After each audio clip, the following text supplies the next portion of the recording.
Good day and greetings wherever you are. It gives me great pleasure to have been invited to present this keynote lecture as the 2026 SDG 11 champion. And what I intend to do is to share some insights on the current situation and my understanding and prospects for the future of sustainable cities, of climate resilience and inclusive urban development, as well as the importance of advancing SDG 11 through research, policy, and collective action. By way of a start, it'll come as no surprise to everybody that we are currently at one of the most politically and, dare one say in terms of security, perilous, dangerous moments in recent history, indeed probably at any point since the end of the Cold War. And this is the result of the coming together, overlapping, interlocking of multiple challenges. The first one is that many societies are highly polarized, very much in internal opposition, and many conventional and traditional senses of social cohesion have been fracturing. This is related in part, but not in whole, to the persistence and indeed very often the widening of inequalities of wealth, of access to employment, and also to social and other forms of welfare and quality of life. That in turn feeds into political polarization, which has fed what is quite often now referred to as culture wars, which take on overt political overtones and in turn reinforce that political and social polarization. At a broader level of international geopolitics, we have fragmentation and the loss of the post-Cold War consensus that led to ideas of a rules-based order where international agendas were globally agreed through the UN, such as the Global Social Development Agenda that was agreed in 2015 and 2016, and to which I'll return in a moment. And crucially, the shifts and the conflicts which are now taking multiple forms, again, often overlapping, interlocking, intersecting in different ways in different places. But these include what are now increasingly frequently referred to as resource wars, especially over fossil fuels, strategic minerals such as rare earths, and increasingly also, particularly, but not exclusively, in arid and semi-arid areas, over access to and control over water resources. That then feeds again into the broader challenges, indeed some of the other key wicked global challenges of climate change and broader environmental change, of which scarcity or perceived scarcity of water and access to it is one. And we know that these are accelerating in terms of severity, in terms of the rate of change, and the frequency of extreme events. And whereas a few years ago it was quite possible, indeed it was very common, for people to deny that this was today's issue, and yeah, we understand it'll be a problem for our children, our grandchildren. Now it's a problem for all of us everywhere, and the evidence is with us almost daily and weekly in many different parts of the world. So it is impossible for anybody to say that it's not an issue and it doesn't affect them. So let's explore those dimensions in a little bit more detail before I, in the second half, explain what I think is going to happen or could happen and where we need to put our efforts in terms of promoting sustainability, resilience, and adaptive transformation. At one level, because of this churn, intellectual, political, social, that I've referred to, terms which originally had quite clear meanings like sustainability and resilience have somehow become hollowed out and become mere slogans, on the one hand very often devalued as the greenwashing for corporate or indeed governmental business as usual practices, and those are very often then used by people to dismiss these as cynical ploys and really as attempts not to change the status quo. On the other hand, of course, they're exploited by politicians too, but within the science and social scientific community, there is a series of quite well-defined and clearly expounded meanings that still have traction. And interestingly, in many of the discourses we're engaged in local government and central government, they too remain salient, sometimes admittedly being paid lip service, but at other times they form the basis of an increasing number of embedded and statutory required policies. So the challenge then becomes how we actually move from a situation where many urban and regional or metropolitan authorities have climate change, sustainability, resilience, other forms of related policies, but implementation lags rather far behind. And it's almost as if actually formulating and approving and adopting such policies has become the object of the exercise rather than actual implementation. But city governments and other stakeholders, and here I'm being very careful to try to avoid anthropomorphizing by using the term cities do this, that, and the other, because cities, after all, are essentially inanimate, even if we think of them as complex organisms, rather like ant colonies or something like that. They're often way ahead of national governments in terms of addressing the symptoms of unsustainability and vulnerability. And vulnerability, in many respects, is the sort of inverse of resilience, so the lack of resilience. On the other hand, fiscal, other resource constraints, inertia, political myopia, which I think of as comprising two closely related concepts, one of which is short-sightedness, and the other is short-termism, that classic political concern with the current electoral cycle and the next election or the next planning round, rather than building for the medium and the long term, which is really what sustainability and resilience requires. And sometimes it's also, frankly, fear.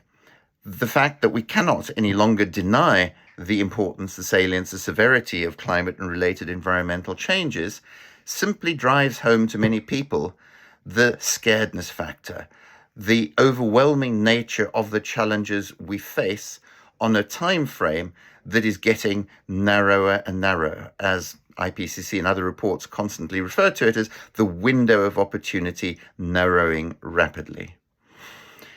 But in order to do what is required is going to involve some substantial changes to lifestyles, ways of life, how we share and distribute resources, which in turn is part of that sort of fear factor.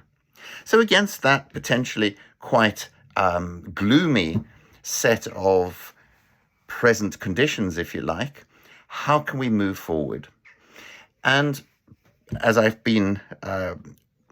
honored by appointment as the SDG laureate this year and as honorary SDG 11 champion for the UK, I need to start there. The SDGs, and particularly SDG 11 is the one addressing urban areas and the new urban agenda, are two of the key pillars of that global sustainable development agenda that I referred to earlier that was adopted by the UN in 2015-16. So we've now had 10 or 11 years with all of these being implemented, very patchy, very variable levels of success at national, regional, local level within most countries, and certainly between countries and between world regions. I think it's probably fair to say that the first few years were marked by significant progress, the enthusiasm, the political will, apologies, but combination of the financial crisis, the COVID-19 pandemic, and then the consequences of Russia's invasion of Ukraine in terms of impact on food prices and availability and fuel availability, and then most recently the still ongoing conflict between US, Israel, and Iran has done the same thing in terms of fertilizers, in terms of fossil fuels, and all the rest. Since the midterm review of the SDGs in 2013,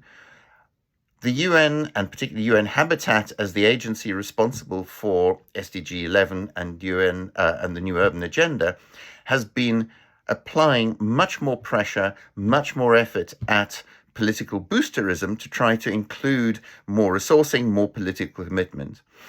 But as things stand, it's very unlikely that more than about 35% or so of the targets across all 17 indicators will be met by 2030.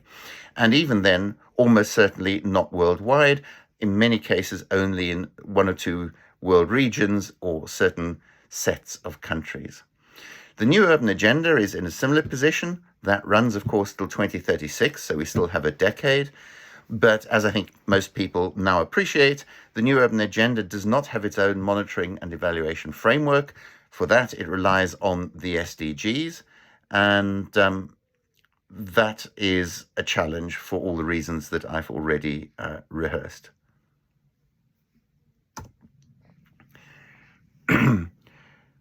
The question, I suppose, that then arises with the SDGs expiring in 2030, just effectively 3.5-4 years away, is whether they will be replaced by a successor set of targets and indicators, just as the SDGs replaced the Millennium Development Goals. But I think the world has changed. The global consensus that underpinned all of that in the Millennium Declaration and then again in 2015-16 has now dissolved, fragmented, reverted into a much more regional focus and various other geopolitical blocks, that the likelihood of being able to agree a new global set is greatly reduced. Much more likely, as things stand, and as I understand the talk behind the scenes, is that the SDGs might be extended by a number of years, or perhaps even more likely, their number and the number of targets and indicators will be reduced in terms of apparently trying to make it a much more manageable set that will encourage countries to contribute over a longer period. But the fundamental point is that this whole apparatus, if you will, is voluntary, and as such, rather like the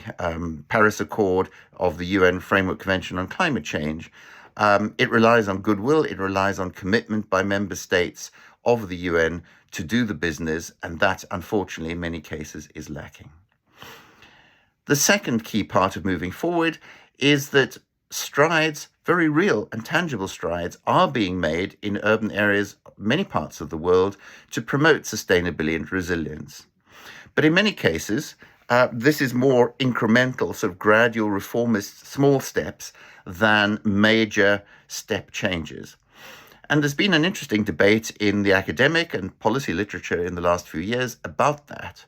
where many of us thought that actually reformism, incrementalism was never going to get us where we need to be, and that we needed much bigger transformative step changes. But I think in terms of working within existing governance arrangements and structures of government, many of them are now arguing that the only way they might be able to do this is indeed through a series of successive and well-ordered and organized incremental steps that at some unspecified point might cumulatively add up to something much more substantive that we might call adaptive transformation or indeed transformative adaptation. Thirdly, the Intergovernmental Panel on Climate Change, IPCC, is producing, as many of you know, a special report on climate change in cities, of which I'm one of the lead authors. And that is due to go for government approval at the end of October this year, and then to be published at the end of March 2027, next year. There is a lot of work reviewed in there, academic and other reports, international agencies, NGO, so-called grey literature, and all the rest. And one of the key things, in addition to what I've already spoken about, that will be evident once it appears, is that we're moving and arguing strongly that we need to transcend that unfortunate dichotomy between mitigation and adaptation that has its roots way back in the Kyoto Protocol, and that meaningful progress towards climate resilience requires mitigation and adaptation and adaptive transformation. Thirdly, we're also moving beyond what the sixth assessment report had as climate resilient development and applying it to the urban scale. Now, that is more complicated than it might seem at first, because it's not simply a matter of downscaling from the national to the local, because the nature of cities as these complex, territorially based, interdependent